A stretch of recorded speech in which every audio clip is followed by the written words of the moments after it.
I've been reporting on Louisiana's recovery from Hurricane Katrina for 16 years now.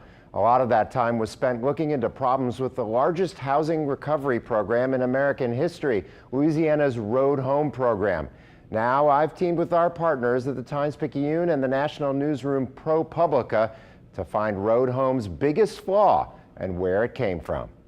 The Road Home used $7 billion in federal money to help more than 100,000 Louisiana homeowners rebuild after Hurricanes Katrina and Rita. But nearly half of the 92,000 grants we reviewed did not get enough Road Home money, insurance, and FEMA aid to cover the state's own estimates of their rebuilding costs. Yes, I'm so glad that they had the Road Home program. Yes, it helped so many people, but it was administered in a way that was so unfair and so frustrating for applicants. Tulane geneticist Melanie Ehrlich formed the Citizens Road Home Action Team in 2006. CHAT, as the group was called, advocated for road home applicants. And not long after the program launched, Ehrlich realized the grant formula had a fatal flaw. It was based on repair costs or pre-storm value, whichever was less. That really wound up almost all the time being only the pre-storm value that was being used, which greatly favors wealthy people who have high-value houses. We and our partners at the Times-Picayune started asking for detailed road home grant data 10 years ago. This year, the state finally produced it. And working with data journalists at ProPublica, our analysis showed Ehrlich's worst fears came true. Road home grants, insurance, and FEMA aid covered a greater share of the repair costs in wealthy areas than they did in poorer ones. If you come looking for me, this is where you'll find me. We already reported how Charles and Cynthia Heiser in Gentilly Woods had a similar size house, suffered similar damage, and got about the same amount from insurance as Rita LeGrand did in Lakeview. But LeGrand got more from Road Home because her grant was based on repair costs, while the Heisers was based on a much lower pre-storm value. It was unjust, a lot of unjust. Back in October 2006, Ehrlich emailed Walter Leger, the head of the Louisiana Recovery Authority's Housing Task Force, warning him this would happen. And I wrote at the bottom, conclusion, this is prejudicial. When I looked at her numbers and played with her numbers, I agreed. I said, you know, what we intend to do is there not be a gap. Leger said he asked HUD to let the Road Home pay grants based on the higher of pre-storm value or rebuilding costs. I mean, we raised it, but we were told no. But why? And why was pre-storm value a basis for rebuilding grants in the first place? Where did it come from? I've been trying to figure that out for more than a decade. Now, where it came from, the origin, it didn't come from us. You know, none of us would have invented that. That sounds like a banker kind of thing.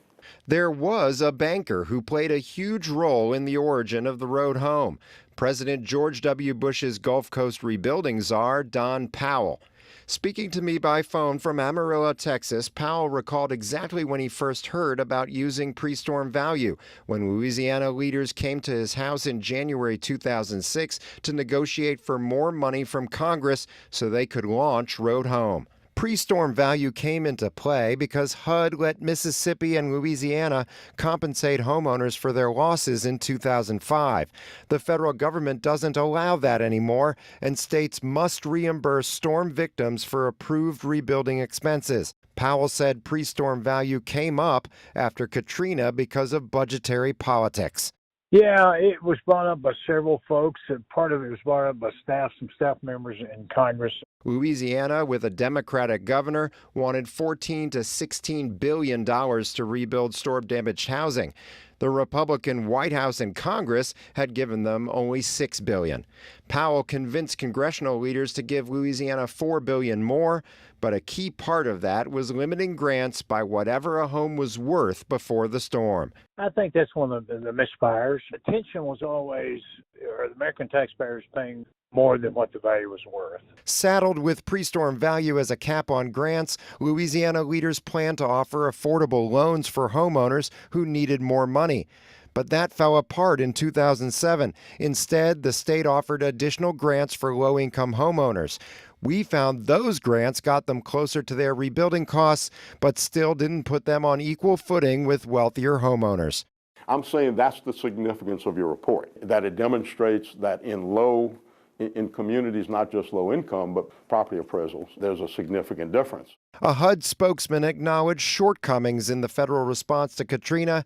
Leger says the Fed should fill the funding gaps they helped create all those years ago. All they can tell us, man, this is a long time ago. But I think the chance of making the case is fortified by the fact that there are other hurricane redevelopment programs underway.